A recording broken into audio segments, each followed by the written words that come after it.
really good, well-known people in our league. I'm not discrediting them. Like, we have a lot of badasses in our league. Early on, with the first couple injuries, I was like, oh, like I need to get back. I'm gonna go to every road game, no matter what. Like whether Do you feel like this game between the adversity but also the resilience was just like a microcosm of this whole season? And did that, in a way, like you're like, oh, we've been here before? Yeah, I mean, that's what Steph said in the huddle. Like, we're built for this moment. When Kelsey went down, and then we're challenging Nicole on AB.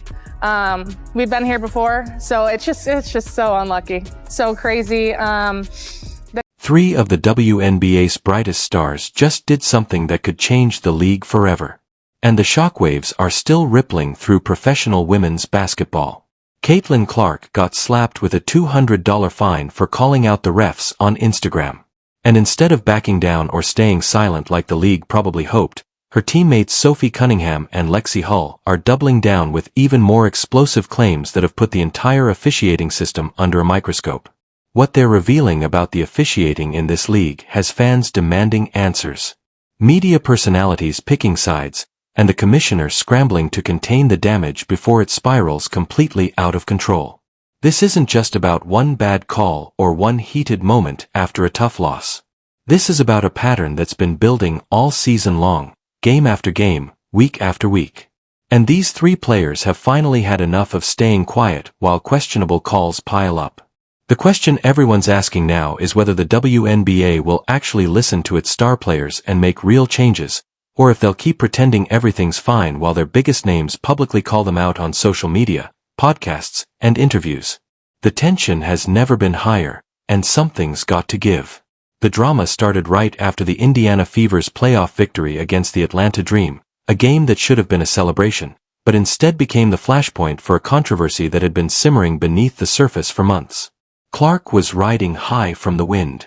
Her team had just secured a crucial playoff victory, and she posted on Instagram with a caption that sent shockwaves through the league. "Refs couldn't stop us." Simple, right?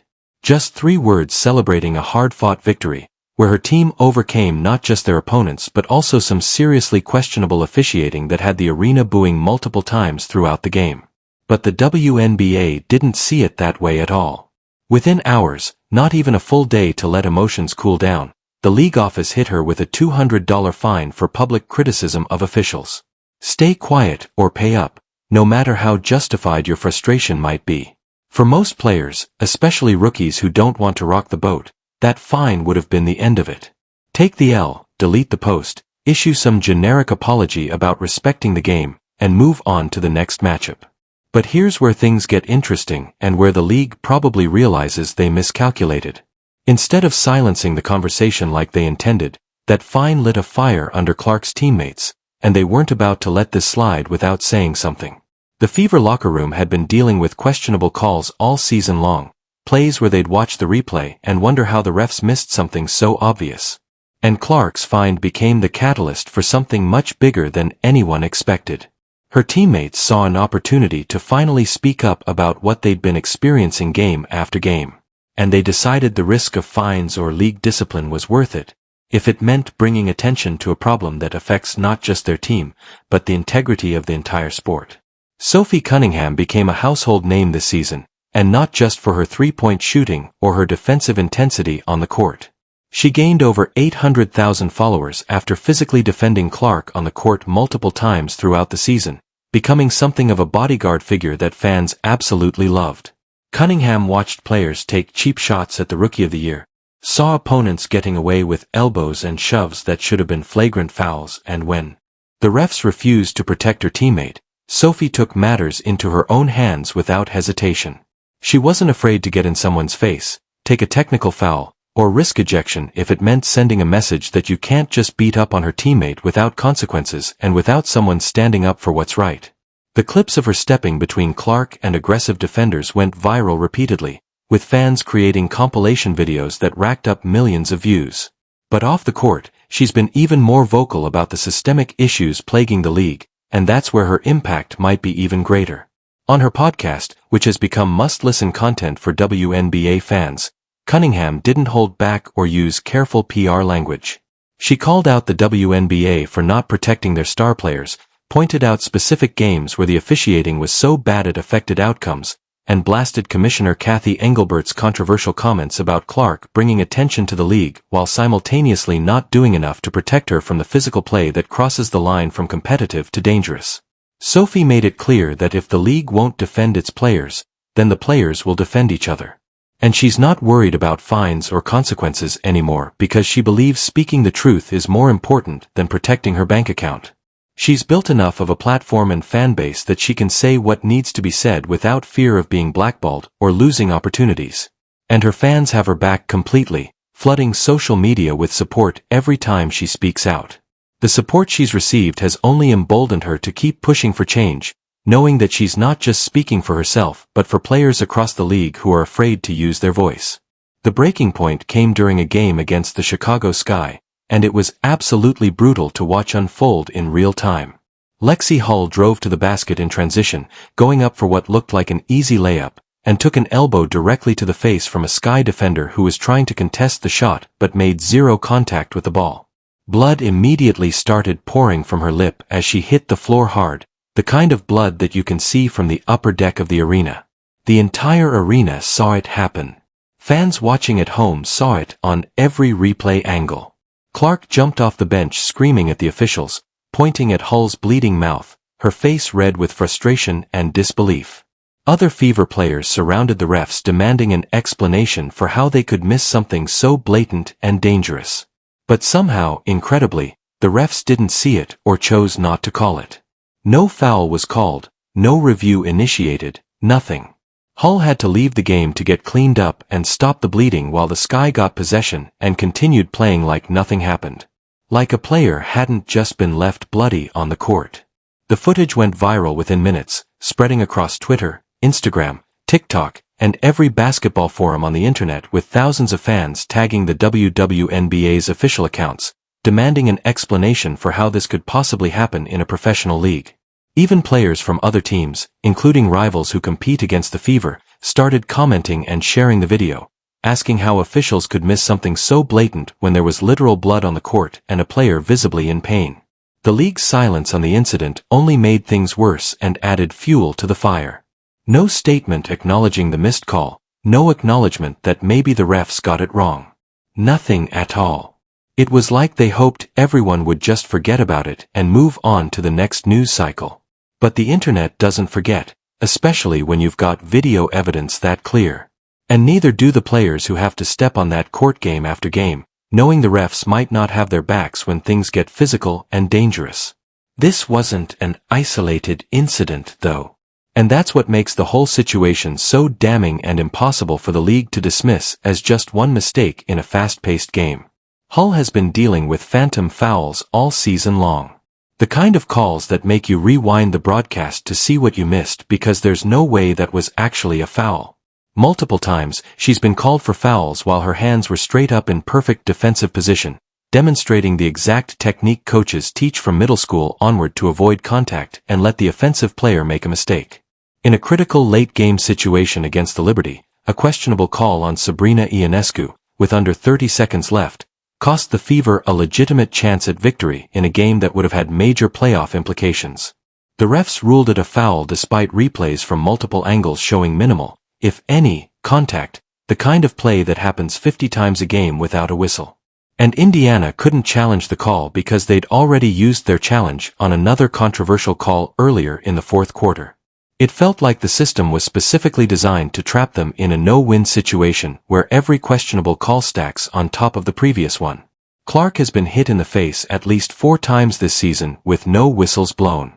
Yet she breathes on someone wrong during a defensive possession, and immediately gets called for a foul that gives the opponent free throws. The pattern is absolutely undeniable when you look at the full season, and fans with too much time and a lot of passion have compiled extensive video evidence showing just how one-sided some of these calls have been. Social media is completely flooded with side-by-side comparisons of plays, where Fever players get called for barely touching someone, while opponents can practically tackle them, wrap them up, or throw elbows without consequence, or even a warning from the officials. The stats back it up too, and numbers don't lie. The Fever were called for significantly more fouls per game than their opponents in matchups, where anyone watching could see the physical play seemed equal or even tilted the other way. When you look at the numbers alongside the video evidence and the player testimony, it becomes absolutely impossible to dismiss this as mere coincidence, bad luck, or fans being biased toward their favorite team. Cunningham addressed the Hull incident directly on her podcast the very next day, and she didn't mince words or try to be diplomatic about what happened. She broke down the play frame by frame using video she pulled from the broadcast, pointing out every detail that made the no call indefensible. And then she dropped a bomb that got picked up by every major sports outlet. She said that if she had thrown that same elbow in that same situation, she would have been ejected immediately from the game, probably suspended for multiple games without pay, and crucified in the media for being dirty or reckless. Sophie highlighted the double standard that's plagued the league all season, where certain players seem to get every call while others can't buy a whistle even when they're bleeding on the court. She mentioned specific examples of players getting away with flagrant contact, plays that should have resulted in ejections but somehow only warranted common fouls. While Fever players get technical fouls for showing emotion, questioning a call, or even celebrating too enthusiastically after a big play. The frustration in her voice was real, raw, and completely relatable to anyone who's ever played competitive basketball and felt like the refs had it out for their team. This wasn't about one team getting bad calls or claiming victim status to make excuses for losses. This was about a systemic problem that's been building for years, getting worse each season. And players are finally fed up enough to risk their paychecks, their reputations, and potential league discipline to speak out about it publicly. Sophie pointed out that the refs seem to have completely different standards for different players, almost like there's an unwritten rulebook that changes depending on who you are or which team you play for, and she's definitely not alone in noticing this pattern. Other podcasters, analysts, and even some former players have started breaking down the same patterns independently, and the evidence keeps piling up higher and higher. What makes Sophie's commentary so incredibly powerful and hard to dismiss is that she's not just complaining into the void or being a sore loser. She's presenting facts, showing receipts with video evidence, citing specific plays with timestamps, and asking the legitimate questions that the league doesn't want to answer because there's no good response that doesn't make them look incompetent or biased. So what has the WNBA done about all this mounting criticism and evidence? Not much. And that silence is quickly becoming the story itself. The league released a vague statement saying they would review officiating procedures. But they've announced zero concrete changes, no specific action items, no timeline for implementing improvements, no acknowledgement of specific incidents that went viral, no admission that maybe some calls were wrong, nothing substantial at all beyond generic corporate language designed to make the problem go away without actually addressing it. Meanwhile, in what seems like a tone-deaf response to the controversy, Coach Stephanie White got fined for publicly supporting other coaches who criticized the refs, sending yet another message that speaking truth to power will cost you money. The message couldn't be clearer if they wrote it in neon letters. The league wants everyone to shut up and accept whatever calls the officials make, no matter how wrong they are. No matter how much evidence exists, no matter how many players and coaches are saying the same thing. Commissioner Engelbert has remained stubbornly defensive throughout this entire situation, insisting in interviews that WNBA officiating is high quality and dismissing player concerns as overreactions from fans who don't understand the complexity and speed of the game. She suggested that people complaining about officiating just don't appreciate how difficult the job is, which is true, but also completely misses the point that players are making. But players aren't buying this dismissive attitude anymore, and they're not staying quiet just because the commissioner wants them to. Even Angel Reese, who plays for a rival team and has had her own well-documented competitive battles with Clark throughout the season, has called for changes to how the league handles officiating complaints and reviews controversial calls. When players across different franchises, different conferences, players who compete against each other and have no reason to defend each other's teams, start agreeing that there's a serious problem with officiating, ignoring it becomes impossible for anyone paying attention. The united front is completely unprecedented in WNBA history, and it's forcing media members, analysts, and fans to take the issue seriously, even if the league's leadership won't. The silence and deflection from league leadership is becoming its own story, covered by major sports outlets, and every day without meaningful action makes the WNBA look worse, more out of touch, and less capable of governing itself effectively. The implications of this controversy go way beyond this season, and that's what makes this moment so absolutely critical for the league's future and its ability to grow. Nafisa Collier, one of the league's biggest stars and a player who rarely speaks out on controversial issues, along with other marquee players, are calling for leadership changes at the highest levels of the league, suggesting that the current administration has lost the trust of the players. Hull publicly echoed these sentiments in a post-game interview, saying the WNBA needs people in charge who actually listen to players and take their concerns seriously instead of dismissing them as emotional or uninformed. There's a growing unity among athletes who've spent years being told to stay quiet, be grateful for the opportunity, and take whatever treatment they get because speaking out could hurt their careers or future opportunities. Clark taking that $200 fine and posting about it might have been the initial spark that lit the fuse. But Cunningham and Hull fanning the flames with their own testimonies and evidence has turned this into a full-blown movement that's bigger than any individual player or team. Players across the league are realizing they have power in numbers, that management can't fine or discipline everyone if they stand together, and they're not afraid to use that collective power anymore to demand the changes they believe the sport desperately needs. The question at this point isn't whether the refs made bad calls, because everyone with functioning eyes can see that they absolutely did.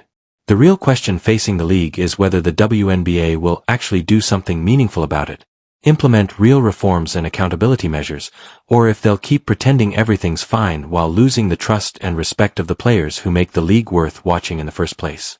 Young players coming into the league through the draft are watching this situation unfold very closely, and they're taking detailed notes on how the organization treats its stars, its marquee names, the players who sell tickets and jerseys.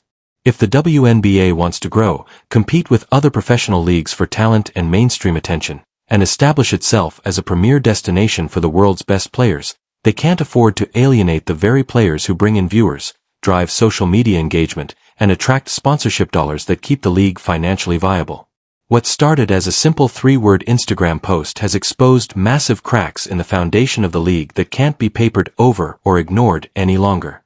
3 players stood up and said what everyone watching had been thinking all season long. And now the WNBA has to decide if it's going to genuinely address these concerns with transparency and action, or if they'll lose the trust of its stars and watch this controversy dominate headlines for months. Clark, Cunningham, and Hull aren't backing down or softening their message, even with fines hanging over their heads and the possibility of more serious discipline if they keep speaking out. They've seen the bloody lips that went uncalled, the phantom fouls that changed games, and the missed calls that potentially altered playoff seeding and championship chances. The whole season has been building to this explosive moment. And the united front these players are presenting represents something much bigger than basketball or sports. This is about respect in the workplace, fairness in competition, and whether the league values its players enough to admit when something's fundamentally broken and needs immediate attention. The refs couldn't stop them on the court during that playoff game, and apparently $200 fines and threats of further discipline can't stop them from speaking the truth about what they experience game after game either. Ball is firmly in the WNBA's court now, and how they respond over the next few weeks and months will determine whether this league moves forward with its players as partners or loses them to frustration, disrespect, and the feeling.